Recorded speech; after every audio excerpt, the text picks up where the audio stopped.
गुरुवे गौरचन्द्राय राधिकाय तदालये कृष्णाय कृष्णभक्ताय तद्भक्ताय नमो नमः। वाञ्छाकल्पतरुभ्यश्च कृपा सिन्धुभ्य एव च पतितानां पावनेभ्यो वैष्णवेभ्यो नमो नमः।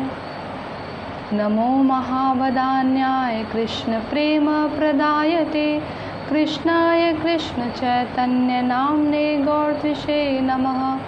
हे कृष्ण करुणा सिन्धो दीनबन्धो जगत्पते गोपेश गोपिकान्त राधाकान्त नमोस्तुते। तप्त कांचन गौरांगी राधे वृंदावनेश्वरी वृषभानुसुते देवी प्रणमामि हरिप्रिये। भक्त्या विहीनापराधलक्ष्ये क्षिप्तश्च कामादितरङ्गमध्ये कृपामयि त्वां शरणं प्रपन्ना वृंदे नमस्ते चरणारविन्दम्। जय श्री कृष्ण चैतन्य प्रभु नित्यानंद श्री अद्वैत गदाधर श्रीवासादि गौर भक्त वृंद। हरे कृष्ण कृष्ण कृष्ण हरे हरे हरे राम राम राम हरे हरे। हरे कृष्ण कृष्ण कृष्ण हरे हरे हरे राम राम राम हरे हरे।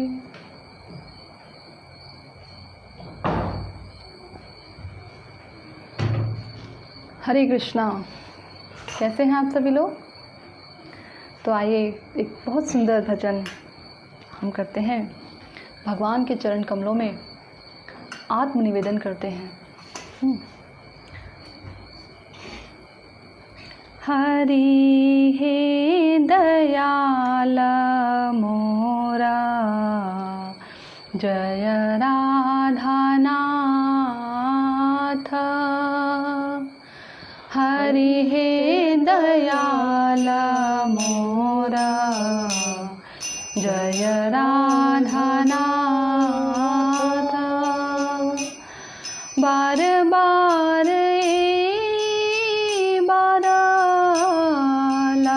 निज साथ,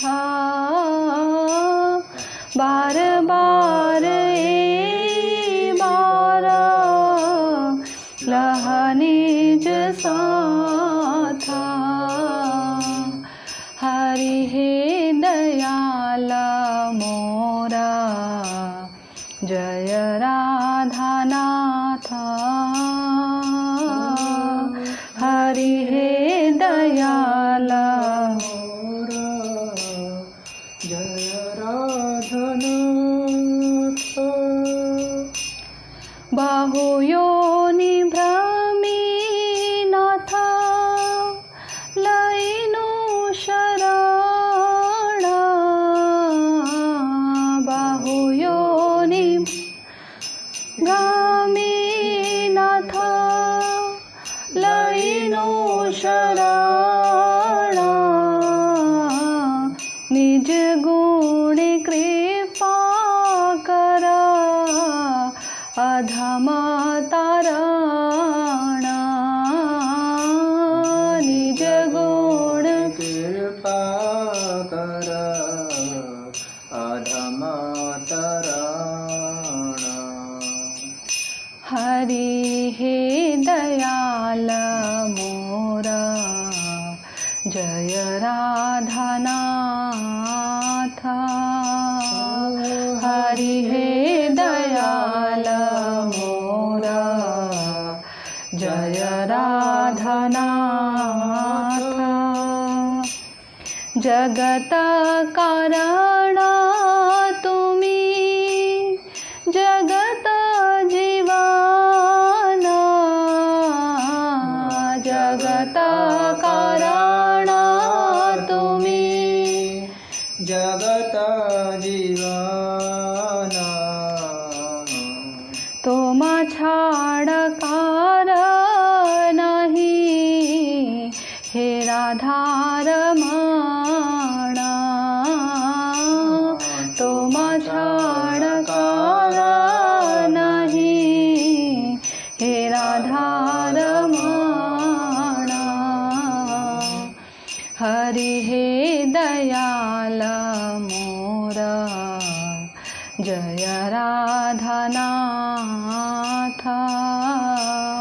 हरि हे दयाल मोरा जय राधानाथ।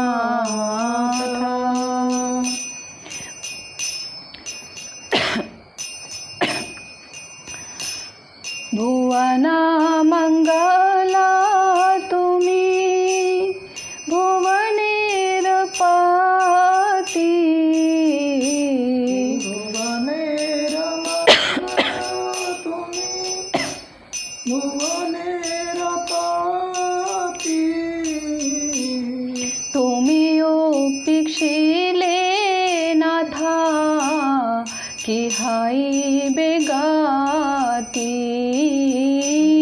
तुमी उपेक्षिले नाथा कि हाय बेगाती। हरि हे दयाल मोरा जय राधानाथ। हरि हे दयाल मोरा जय राधानाथ।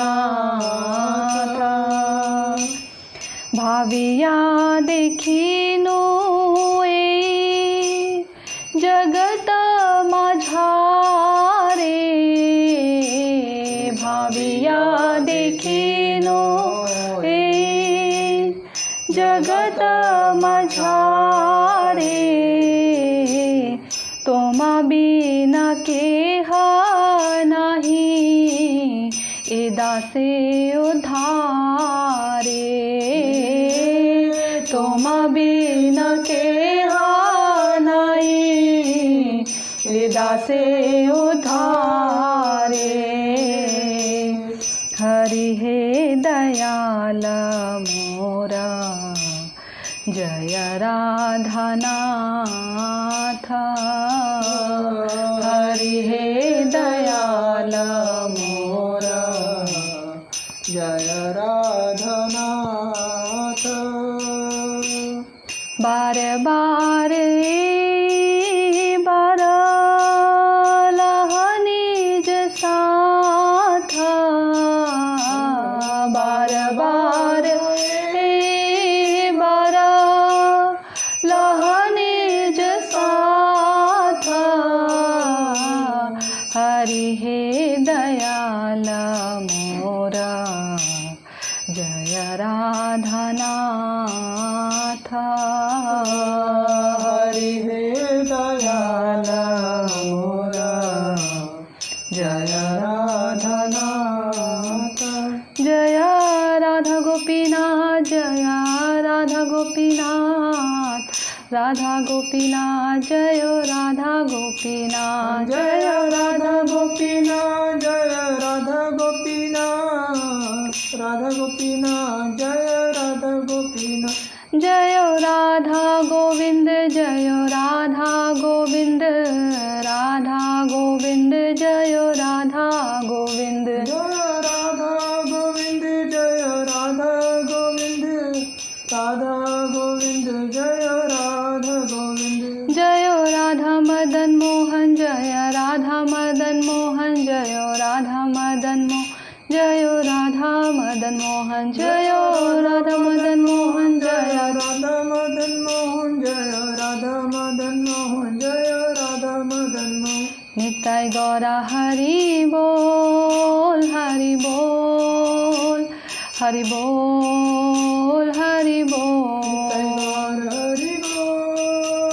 हरि बोल, हरि बोल, हरि बोल। निताय गौर हरि बोल, हरि बोल, हरि बोल, हरि बोल। निताय गौर हरि बोल, हरि बोल, हरि बोल, हरि बोल। निताय गौर प्रेमानंदे हरि हरि बोल। तो हरे कृष्णा, कैसे हैं आप सभी लोग? सही बात है, इस भजन में, ये भजन अपने आप में ही बहुत सुंदर है, परंतु इस भजन में एक आखिरी लाइन है कि हे प्रभु, मैंने विचार कर देखा कि संसार में आपके अतिरिक्त कोई दूसरा मेरा उद्धार नहीं कर सकता। बिल्कुल सत्य बात है कि संसार में भगवान के अतिरिक्त ऐसा कोई नहीं जो हमारा उद्धार कर सके, इस भव सागर से पार उतार सके। भगवान के भक्त, भगवान की कथाएं, भगवान का नाम ही सर्वोपरि है हमें संसार से उद्धार करने के लिए, इस भव सागर से पार करने के लिए। अपने प्रयासों के द्वारा, अपने बल पर हम इस भव के सागर से पार नहीं हो सकते। हमारा उद्धार संभव नहीं, नामुमकिन है। परंतु यदि भगवान चाहें और उनके भक्त चाहें तो इसी जन्म में हम इस भव सागर से पार उतरकर काल के सर पर पैर रखकर भगवान के धाम को जा सकते हैं, यदि हरि गुरु वैष्णव की कृपा हम पर होगी। तो आइए, एक बहुत सुंदर श्लोक है। पिबन्ति ये भगवत आत्मनः सताम कथामृतम श्रवणपुटेषु संभृतम पुनन्ति ते विषय विदूषिताशयम व्रजन्ति तच्चरण सरोरुहांतिकम। अर्थात जो लोग भक्तों के अत्यंत प्रिय भगवान कृष्ण की अमृत तुल्य कथा को कर्ण रूपी पात्रों से भर भर कर पीते हैं, वे भौतिक भोग के नाम से विख्यात इस दूषित जीवन उद्देश्य को पवित्र कर लेते हैं और इस प्रकार पूर्ण पुरुषोत्तम परमेश्वर के चरण कमलों में भगवत धाम को वापस जाते हैं। है ना, कितनी सुंदर बात है। श्रील सुखदेव गोस्वामी पाद कह रहे हैं, ये हमें बता रहे हैं कि भगवत धाम जाने का एक सरल उपाय क्या है। श्रील सुखदेव गोस्वामी पाद श्रील व्यासदेव के पुत्र हैं और ये वही सुखदेव गोस्वामी हैं जिन्होंने परीक्षित महाराज को 7 दिनों के अंदर ही भगवत कथाएं सुनाकर उन्हें भगवान के धाम को भेज दिया था। वैसे तो परीक्षित महाराज स्वयं ही बचपन से भगवत भक्त हैं और भगवत कुल में ही उनका जन्म हुआ है, परंतु तो भी भगवत भक्तों का आश्रय तो लेना ही पड़ता है। तो इसलिए परीक्षित महाराज ने अपने जीवन के अंतिम समय में श्रील सुखदेव गोस्वामी जी के चरण कमलों का आश्रय लिया। श्रील सुखदेव गोस्वामी जी ने अपने मुखारविंद के से भगवान की कथाओं को परीक्षित महाराज को सुनाया और परीक्षित महाराज ने अपने कानों के द्वारा सावधानी पूर्वक उन कथाओं को सुना। सावधानी पूर्वक भगवान की कथाओं को सुनना अत्यंत आवश्यक है। यदि गाहे बगाहे हिलते डुलते या और काम करते हुए अपने मन को अन्यत्र कहीं और लगाए हुए भगवान की कथाओं को नहीं सुना जा सकता, क्योंकि कान कथाएं नहीं सुनते। ये मन जब तक कान के साथ लगे ना, कान रूपेंद्र के साथ, तब तक कानों से कथाएं ये हृदय में प्रवेश नहीं कर पाती। तो इस प्रकार जैसे कि एक उदाहरण है बहुत सुंदर कि एक जो मोची है वो अपने घर के बाहर बैठकर जूते सिल रहा था। वहाँ से एक बारात जाती है बहुत ही गाजे बाजों के साथ, बहुत आवाज़ करते हुए, बैंड बाजे बजाते हुए, हर तरीके से। और जब वो बारात निकल जाती है पूरी, तो उसके पीछे से, उस बारात के पीछे से 2-4 लोग आते हैं और उस मोची से पूछते हैं आकर कि अभी यहाँ से क्या कोई बारात गुजरी थी। तो उस मोची का मन अपने काम में इतना व्यस्त था, उसका मन उस काम में इतना लगा हुआ था कि उसको इतनी शोरगुल वाली गाजे बाजों के साथ गई बारात का भी पता नहीं लगा। और उसने कहा कि मुझे बारात के यहाँ से जाने का या ना जाने का कुछ पता नहीं चला। तो इसी प्रकार से मन को देखिए, उसका मन जो था उसके कार्य में पूरी तरह से नियुक्त था, इसलिए उसे इतने शोर का भी पता नहीं लगा। यदि भगवान की कथाओं में इसी प्रकार से मन को नियुक्त किया जाएगा तो जो हमारे आसपास का जो दूषित वातावरण है उसके विषय में हमें पता भी नहीं लगता। जो भगवान की जो प्रकृति द्वारा प्रदत्त 3 गुणों की जो रस्सियाँ हैं जो हमें सब समय बांधे रखती हैं, उन 3 गुणों का हम पर प्रभाव नहीं पड़ पाता। तो इस प्रकार आइए हम इस श्लोक पर थोड़ी सी चर्चा करने का प्रयास करते हैं।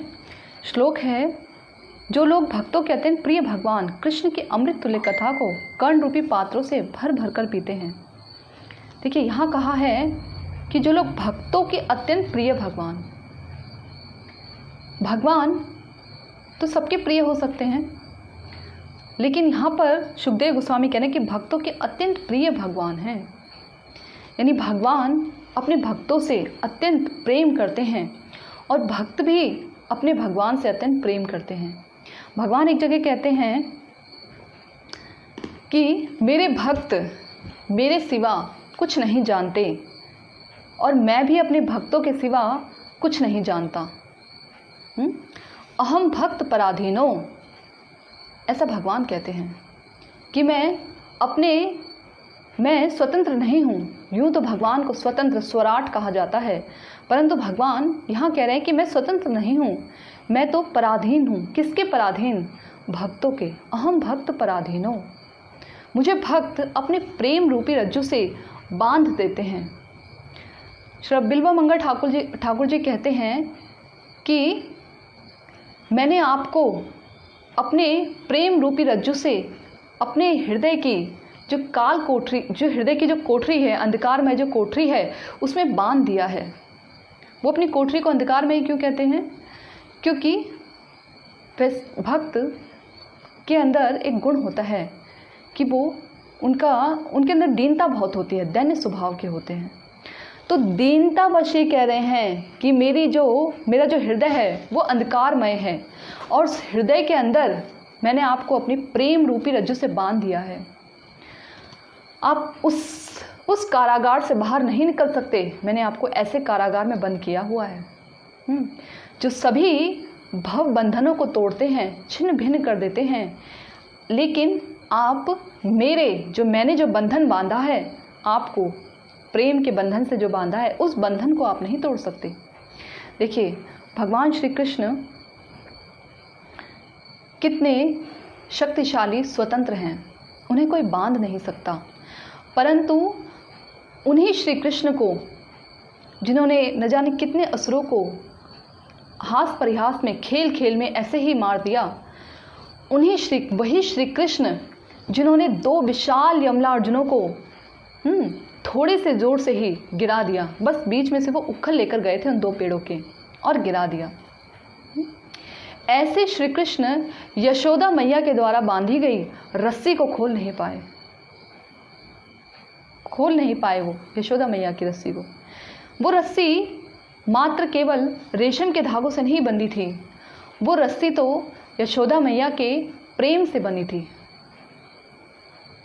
तो भगवान उस प्रेम की बनी रस्सी को तोड़ नहीं पाते, अपने भक्तों से इतना प्रेम करते हैं भगवान। ये भक्त इतने पवित्र होते हैं कि भगवान को इनके लिए कहना पड़ा तीर्थि कुर्वन्ति तीर्थानि, कि तीर्थ भी जब मेरे भक्त तीर्थों में जाते हैं भ्रमण करने के लिए, तो जो वहाँ पे जो नदियाँ होती हैं, सरोवर होते हैं, जलाशय होते हैं, वो हमारे जैसे पापियों के पाप धोते धोते अपवित्र हो जाते हैं। वैसे वो अपवित्र नहीं होते, परंतु भक्तों की एक श्रेष्ठता बताने के लिए ऐसा कह रहे हैं कि अपवित्र हो जाते हैं। और उनकी अपवित्रता को, उनके पापों को धोने के लिए जब भगवत भक्त उन पे अपने चरण कमल रखते हैं तो वो पवित्र हो जाते हैं। जब चैतन्य महाप्रभु पुरी में थे तो रोज़ समुद्र में स्नान के लिए जाते थे और कभी कभी समुद्र को यमुना जल समझकर उसमें कूद भी पड़ते थे, ऐसा भी होता था। तो चैतन्य महाप्रभु ने कभी नहीं कहा कि ये तीर्थ हो चुका है। परंतु जब चैतन्य महाप्रभु हरदास ठाकुर जो थे, जब वो धराधाम को छोड़कर भगवान की लीलाओं में प्रविष्ट हो गए थे, तो उस समय हरदास ठाकुर के उन्होंने जो पवित्र उनका जो कलेवर था उसे उठाकर उन्हें जब समुद्र में स्नान कराया, तो उसके बाद वो कहने लगे कि अब से ये तीर्थ हो चुका है, कि भगवान तो परम पवित्र हैं, जिनका नाम लेने मात्र से चांडाल कुल में पैदा व्यक्ति भी परम पवित्र हो जाता है। ऐसे अनेक जन्मों के उसके पाप कट जाते हैं, जितने पाप तो वो कर भी नहीं सकता अपने किसी जन्म में, उनका केवल एक नाम लेने से। तो ऐसे भगवान बोल रहे हैं कि ये मेरे चरणों के द्वारा या मेरे स्नान करने से पवित्र नहीं हुआ था, ये अब पवित्र हो गया है जब इसमें हरदास ठाकुर जी को स्नान करवाया गया, अब पवित्र हुआ। ऐसा भगवान कह रहे हैं स्वयं। तो तीर्थी कुर्वन्ति तीर्थानि, यानी जो तीर्थ हैं वो भी तीर्थ बन जाते हैं, इतने पवित्र हो जाते हैं तीर्थ भी। तो ऐसे भक्तों के प्रिय हैं श्री भगवान। भगवान का एक गुण कहा जाता है भक्त वत्सलता और भक्त वश्यता। यानी भगवान अपने भक्तों पर इतने वत्सल होते हैं, जैसे गाय होती है ना, बछड़े को जन्म देती है, तो जब जन्म देती है तो उस समय वो बहुत गंदा होता है, उस समय उसमें रक्त वगैरह से वो सना होता है, इस प्रकार से बहुत गंदगी में लिपटा होता है उसका बछड़ा।